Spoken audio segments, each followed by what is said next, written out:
This channel does not promote any violent, harmful, or illegal activities. All content provided by this channel is meant for an educational purpose only. Top quality और consistent performance के लिए सिर्फ silver pump नाम याद रखना। সৌমিক, সুকান্ত, দিলীপ দিল্লিতে বঙ্গ বিজেপির ত্রিমূর্তি।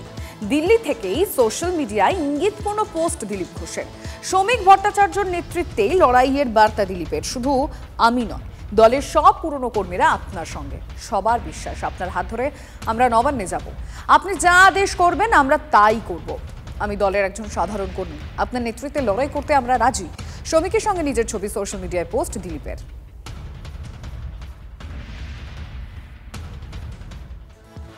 দিলীপ ঘোষের নেতা কি শুধুই সৌমিক ভট্টাচার্য? বিরোধী দলনেতাকে যখন সরাতে পারে যখন তখন।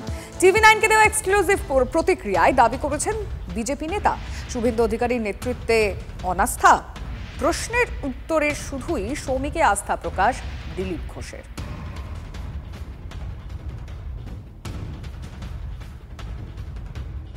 কালকে বিরোধী নেতা পরিবর্তন হতে পারে, তাকে হয়তো বড় দায়িত্ব দিয়ে পাল্টে দিল। সেই জন্য তিনি বিধানসভার নেতা আমাদের, আর তিনি তো মাস লিডার আছেন, কিন্তু পার্টির ব্যাপারে সিদ্ধান্ত নেওয়ার সম্পূর্ণ অধিকার আছে রাজ্য সভাপতি। তার প্রতি সবার আস্থা থাকা উচিত, এটাই পার্টির নিয়ম। পার্টিতে যেমন আমাদের ক্রিকেট টিমে অনেক পুরনো প্লেয়ার আছেন, আজকে টেস্ট খেলছে ভারত ইংল্যান্ডে গিয়ে, তার লিডারকে একদম কম বয়সী ছেলে, যে 25 বছর বয়স, সে হচ্ছে নেতা। কারণ তার পারফরমেন্স, তার কাজ করার, লড়ার মানসিকতা। তার নেতৃত্বে 35 বছরের বয়স্ক ক্রিকেটাররা আছেন, তারাও কেউ ক্যাপ্টেন ছিলেন আর সম্পূর্ণ দিচ্ছেন। তো পার্টি যাকে নেতা ঠিক করেছে সে আমাদের নেতা। আমরা আর তো আমি একজন ক্যাপ্টেন ছিলাম, আমি একজন সেই পার্টি টিমের খেলোয়াড়।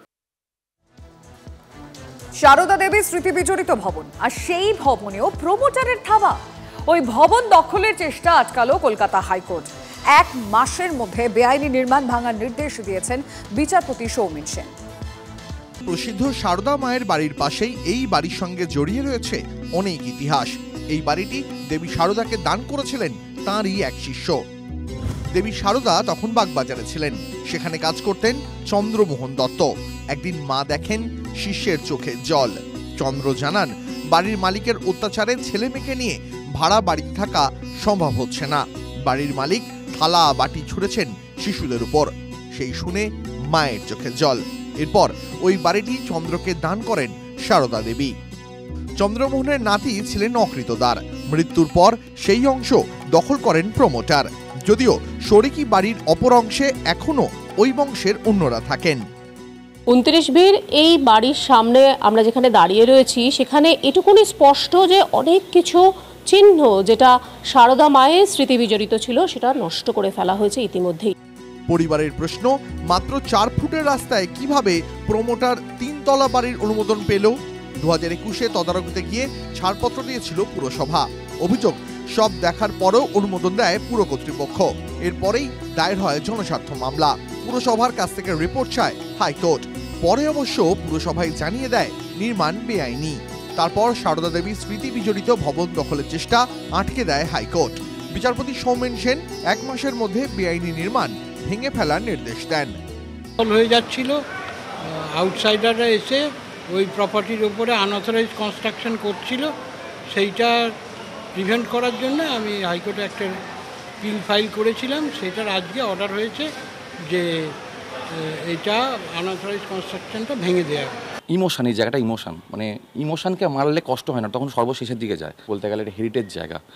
আর দেখুন, যেটা মায়ের জায়গা কেউ ধূপ করে কোনো কিছু কেউ করতে পারে না, সেটা তো নিশ্চয়ই স্বস্তি বলে একটা বিশাল ইঙ্গিত।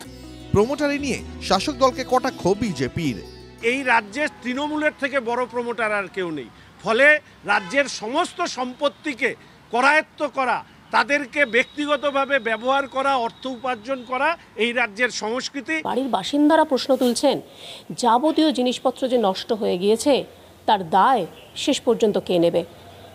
ক্যামেরা রজত শিকদারের সঙ্গে শ্রাবন্তী সাহা, TV9 বাংলা, কলকাতা।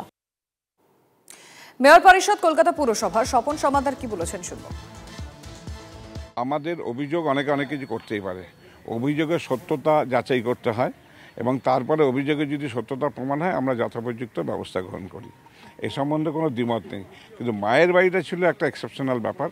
আমরা প্রথমেই যখন মায়ের বাড়ি শুরু করি আমি নিজেই বলেছিলাম মানে শ্রী মায়ের আশীর্বাদ নিয়ে বাংলার বাড়ি কাজের সূচনা হলো, এবং এত ভালো কাজ ওটা হচ্ছে, ওখানকার মানুষজন খুব খুশি।